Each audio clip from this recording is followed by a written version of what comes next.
मोदी सरकार का नया नारा है, हम दो हमारे दो, जो भी मिले बेच दो। और मैं देश नहीं बिकने दूंगा।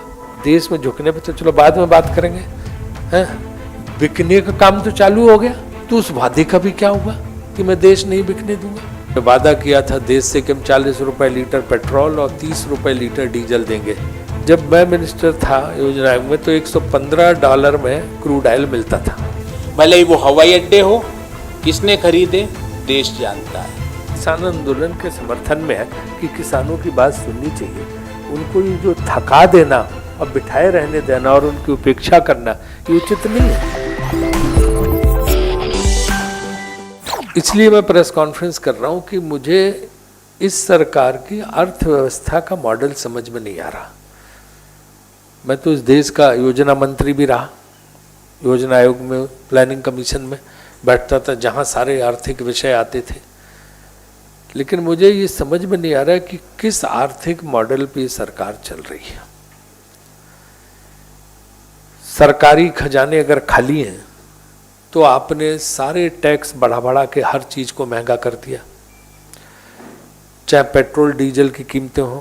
2014 का चुनाव मुझे याद है कि इन्होंने वादा किया था देश से कि हम 40 रुपए लीटर पेट्रोल और 30 रुपए लीटर डीजल देंगे अगर हमारी भाइयों बहनों की सरकार आ गई तो ना 40 रुपए तो पेट्रोल छोड़ दो, 100 रुपए का आंकड़ा पार कर रहा है। और डीजल जो आम आदमी का ईंधन होता था जिसके जरिए वो अपना ट्रांसपोर्ट छोटे मोटे ही करके चलाता था, वो भी पेट्रोल के ज़माने पेट्रोल की कीमतों के करीब करीब पहुंच गया। जब मैं मिनिस्टर था योजना आयोग में तो $115 में क्रूड ऑयल मिलता था ब्रेंट का, और कुछ दिन 120 भी गया। इनके ज़माने में $30 आ गया और 30 से 60 के बीच में घूमता रहता है। माने कि ऑलमोस्ट ये मान लो कि आधा और आधे से भी कम से विश्व बाजार में तेल मिल रहा, और इसके बावजूद जो हमारे ज़माने में थे उससे 1.5 गुना ज़्यादा था। मैं उस सरकार में था तो 68 रुपए में पेट्रोल था, आज 100 के पार हो रहा है और कोई कुछ नहीं बोल रहा। चाहे जितने हीरो हैं उस समय बोल रहे थे, देश के नायक खलनायक सब बोल रहे थे, सब चुप बैठे, कोई नहीं बोल रहा और लोगों की जेब से पैसा चलता चला जा रहा। इसी तरह दूसरी तमाम जो चीज़ें हैं वो सब भी बढ़ती चली जा रही। कोई चीज़ आज की तारीख में सस्ती नहीं, महंगाई अपने चरम पर पहुंच गई है। और मैं देश नहीं बिकने दूंगा। देश में झुकने पे तो चलो बाद में बात करेंगे, हैं? बिकने का काम तो चालू हो गया, तो उस वादे का भी क्या हुआ कि मैं देश नहीं बिकने दूंगा। तो एक तरफ आप जनता को महंगाई के बोझ से पूरा करके पैसा इकट्ठा कर रहे हो और दूसरी तरफ जो कुछ जनता के पैसे से बना है 70 साल में वो सब आप बेचे दे रहे हो, और उसमें भी प्रॉफिटेबल चीजें। तो गवर्नमेंट को इस पे रिकंसीडर करना चाहिए कि जो प्रॉफिटेबल पब्लिक सेक्टर है उनको न बेचा जाए, बल्कि उनका मैनेजमेंट ठीक किया जाए और उनको और अच्छे ढंग से चलाया जाए। क्योंकि कई ऐसे स्ट्रेटेजिक सेक्टर हैं जिसमें प्राइवेट कंपनी नहीं आएंगी। उस समय कौन तैयार था स्टील प्लांट लगाने के लिए? जब नेहरू जी ने लगाए तो स्टील अथॉरिटी इंडिया शुरू किया था। कौन एक्सप्लोरेशन में इतना पैसा डालने को तैयार था जब ONGC बनाया गया, है ना? और तमाम ही पब्लिक सेक्टर। तो ऐसे सेक्टर ऐसे हैं जहां प्राइवेट सेक्टर न उतना पैसा लगा सकता और न रिस्क लेने को तैयार है। प्राइवेट सेक्टर उसी जगह जाएगा जहां उसे लगेगा कि आमदनी हो रही है और यहां से वो आमदनी बना सकते। एयर इंडिया क्यों नहीं बेच पा रही इतने दिन से? तो आप लगा रहे हो, क्यों नहीं बेच पा रहे हो? क्योंकि उसमें खतरा, उसको लगता है कि यार कहीं घाटा ना हो जाए। सब एसेट्स देखते हैं कि किसी पब्लिक सेक्टर के साथ कितनी जमीनें हैं, कितने हजार एकड़ जमीन है, कितनी ये है, वो सब देख के जो है पब्लिक सेक्टर खरीदने के लिए लोग ये करते हैं।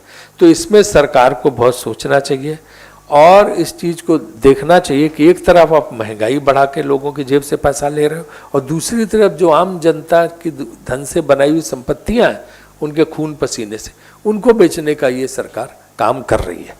अब जो इसमें बेचने वाली बात है उस पर याद हो कि सोनिया जी ने भी परसों काफ़ी विस्तार से वो डाला है।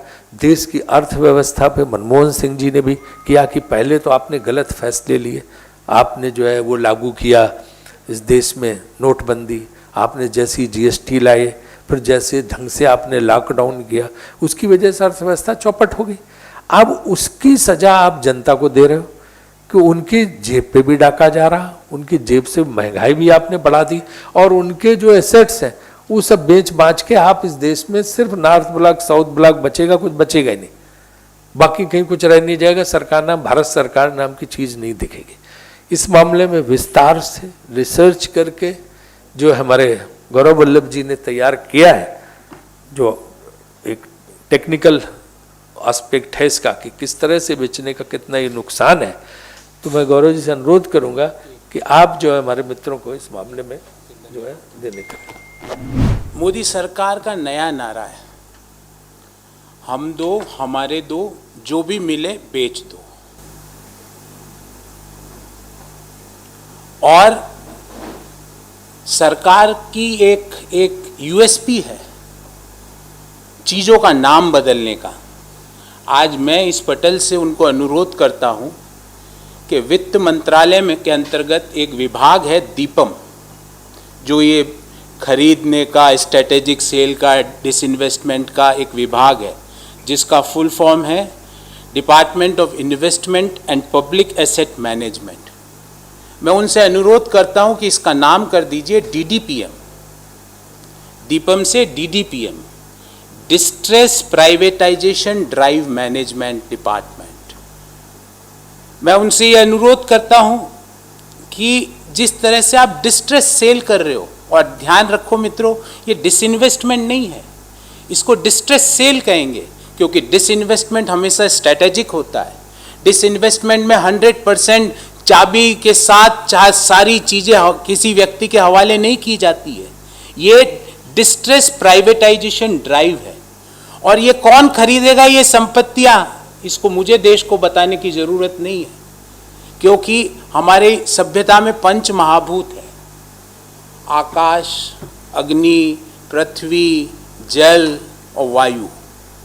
पंच महाभूत में जो भी बिके, भले ही वो हवाई अड्डे हो, किसने खरीदे देश जानता है। नहीं, हम लोग तो शुरू से ही किसान आंदोलन के समर्थन में है कि किसानों की बात सुननी चाहिए। उनको ये जो थका देना और बिठाए रहने देना और उनकी उपेक्षा करना, ये उचित नहीं है। देश की रीढ़ किसान है और किसान के लिए हम लोग पूरी तरह से खड़े हुए हैं। आज कैप्टन अमरिंदर सिंह का भी बयान आया, हमारी पंजाब सरकार उनको पूरी तरह से जो है उनकी मांगों के समर्थन में है। आप सुन नहीं रहे, उनकी ओर ध्यान नहीं दे रहे हैं, उनको हर तरह से उनके आंदोलन को कुचला दबाया जा रहा है। और किसान की क्या स्थिति देश में आपको पता है। कल मैं सुन रहा था कि किसान कितने हैं देश में, यही आंकड़ा सरकार के पास नहीं है। इस देश में कितने टाइगर हैं, कितने लायंस हैं, कितने जो है वो भालू हैं, कितने जो है यहाँ पे गैंडे हैं, कितने जो है पक्षी, ये सब आंकड़ा है सरकार के पास, फॉरेस्ट मिनिस्ट्री के पास। लेकिन किसान कितने, किसी के पास कोई आंकड़ा नहीं, न एग्रीकल्चर मिनिस्ट्री के पास, न फाइनेंस मिनिस्ट्री के पास। तो ये तो विचित्र स्थिति की किसानों की तरफ कोई आपका ध्यान ही नहीं, और उनको आप दुश्मन मान के चल रहे हैं। बिल्कुल ऐसा होगा कि किसान सुनते ही जो है इस सरकार के मंत्री एकदम उछल जाते हैं, हर बात किसान के विरोध में, सब किसान विरोधी बिल्कुल जो है एक वातावरण सरकार के अंदर हो गया। तो आज जो बात आपने प्रश्न पूछा एकदम सही है कि 100 दिन हो गए, 100 दिन से कोई बैठा, उनका धैर्य देखिए और उनको किस तरह से उनके प्रति आपका जो है रवैया उपेक्षापूर्ण है। कांग्रेस पार्टी, राहुल जी ने भी पहले स्पष्ट किया, प्रियंका जी ने भी बात स्पष्ट की, सोनिया जी भी डे वन से यही बात कह रही हैं, और कैप्टन अमरिंदर सिंह और जितने हमारे लीडर हैं सबने इस बात कही कि हम किसानों की मांगों के साथ हैं। तत्काल सरकार को उनसे बातचीत करके और उनकी समस्याओं को मांगना चाहिए। मैंने पार्लियामेंट्री अफेयर विभाग भी देखा, जब आप क्लास बाई क्लास डिस्कशन को तैयार हो बिल पे, तो टेक्निकली चीज होती है कि जब आप क्लास बाई क्लास अमेंडमेंट कर रहे हो तो जो पहले का बिल है वो आप विड्रॉ करोगे, क्योंकि वहां पे I seek the permission of the house to withdraw the bill and to reintroduce the amended bill, ये बोलना पड़ता मिनिस्टर। तो वैसे ही रिपील हो गया। तो इस कहाँ प्रेस्टीज इशू बनाए हो रिपील वाले पे? आप बोलो हम नया बिल लाएंगे, ये बिल वापस है, और नए बिल पे काम शुरू कर दो उनसे बातचीत करके। देखिए, इंडिया के स्टेटस तो हर क्षेत्र में गिरते ही चला जा रहा, लेकिन आप लोगों को जो दे दिया जाता है सरकारी प्रश्न नोट कि यहाँ वाह वाह बल्ले बल्ले होते रहते हैं, तो ये है कि सब डाउनग्रेड कर रहे हैं भारत को। आर्थिक व्यवस्था तो बहुत ही खराब है, हर जगह से हर एक ने किया है। हम केवल बेवजह जो है इनके बताए हुए सरकारी जो घोषणाएं और आश्वासन है उनको दिन भर प्रोजेक्ट करते रहते हैं, उससे लोगों की वाहवाही करते रहते हैं। बाकी एक्चुअल अगर जाओ आप उस दृष्टि से भी, चाहे इकोनॉमिक पैरामीटर्स हो चाहे इंटरनेशनल पैरामीटर्स, जिस क्षेत्र में भी है, कौन सा सेक्टर ठीक काम कर रहा? कोई सेक्टर ठीक काम नहीं कर रहा, सब जगह हम डाउन है। लेकिन ये बात खुल के बोलना भी एक समस्या है। देखिए ऐसा है कि ये कौन प्रत्याशी कहाँ से चुना जाए और किस क्षेत्र से, ये बाकायदे सेंट्रल इलेक्शन कमेटी है और जो कांग्रेस प्रेसिडेंट हैं वो सारे लोगों के विचार लेके तय करती हैं। इंडिविजुअल्स अपनी मांग करते रहते हैं जगह जगह, हर तरह सब जगह से मांग होती है। तो मैं कोई आज से प्रियंका जी की मांग थोड़ा सुन रहा हूँ, कब से शुरू हो रही, राहुल जी के लिए भी मांग होती थी। तो ये सब लोगों का होता रहता है। जो डिसीजन वो central election committee headed by Congress president Shrimati Sonia Gandhi, they take the final call, they decide. तो जब ये चुनाव होगा उस समय कांग्रेस प्रेसिडेंट तय करेंगे और वो सेंट्रल इलेक्शन कमेटी तय करेगी कि कौन होना चाहिए सीईसी। देखिए मैं इसमें बिल्कुल स्पष्ट कर देना चाहता हूं कि कांग्रेस पार्टी वैक्सीन की राजनीति नहीं करती और न करेगी। ये देश के लोगों के स्वास्थ्य का सवाल है। जो वैक्सीन लगवाना चाहे वो वैक्सीन लगवाए। हम लोग कोई वैक्सीन रेकमेंड नहीं करते, ये डॉक्टर्स की एडवाइस होती है हमारे लिए, चाहे कोवैक्सीन हो चाहे कोविडशील्ड हो या कोई, ये जो है बिल्कुल तरह से हमें जो हमारे डॉक्टर्स उन पे छोड़ देना चाहिए और लोगों को वैक्सीन लगवानी चाहिए। इसमें कोई हर्ज नहीं है। हम लोग किसी वैक्सीन का विरोध नहीं करते। कोवैक्सीन का हम क्यों विरोध करेंगे? भारत बायोटेक के पब्लिक सेक्टर की बात तो हम गौरव जी कर रहे हैं बैठ के यहाँ, और तो पब्लिक सेक्टर के तो हम क्यों विरोध करेंगे? इनकी तो हर चीज है कि वैक्सीन में भी राजनीति करो, उसमें भी पॉलिटिकल एंगल लाओ। कांग्रेस पार्टी ये कर रही, हर चीज में कांग्रेस पार्टी। हम कोई वैक्सीन की राजनीति करते नहीं। हाँ, एक बात जो मैंने कही थी, ट्वीट भी किया, तो मैं फिर दोहरा रहा हूँ कि जो चैरिटी बिगिंस एट होम। पहले हमारे देश में एक से गरीब लोग, एक से परेशान लाचार, उनको तो वैक्सीन दो। आप जो है वहाँ भेज रहे हो टिम्बकटू और निकारागुआ और कहाँ कहाँ जो है आप डिप्लोमेटिक रिलेशंस बनाने के लिए दान करते घूम रहे हो, वो भी करना। लेकिन पहले देश के लोगों को तो देख लो, भारत वालों को देख लो, उनके लगवा दो, फिर आप दान करो देश भर में, विश्व भर में, और अपनी छवि बनाओ। तो ये जो है अंतर्राष्ट्रीय छवि बनाने के चक्कर में जो है, जो भारत के लोगों को वैक्सीन नहीं मिल रही। आप देखो कितने लोग हैं सब इंटाइटलमेंट में फंसे हो। अब एकदम से कल तो आप 60 साल के नहीं हो जाओगे, आप क्या करोगे? आप फंसे हुए हो। तो ये क्यों फंसा रहे हो? सब पूरे देश के लिए जब वैक्सीन पड़ी है, मेरे इंफॉर्मेशन के हिसाब से 19 मिलियन वैक्सीन तो खाली जो है सीरम इंस्टीट्यूट के पास है, और खराब हो जाएंगे आगे। तो आप खोलो ना, पहले देश की जनता को दो।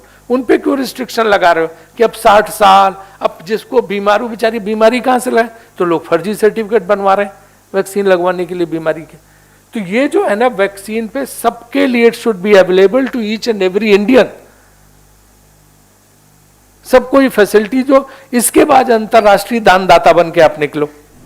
आप एक कंड्यूसिव एटमॉस्फेयर दीजिए जिसमें प्राइवेट सेक्टर ग्रो कर सके। प्राइवेट सेक्टर भी तो आपने डंडा लगाया हुआ है। ये एनसीएलटी वगैरह क्या है? एक ने 40 रुपए लगाए, उसकी चीज को 4 रुपए में दे रहे हो जिसने लगाया। तो आप तो जो एंटरप्रेन्योरशिप है उसको मार रहे हो।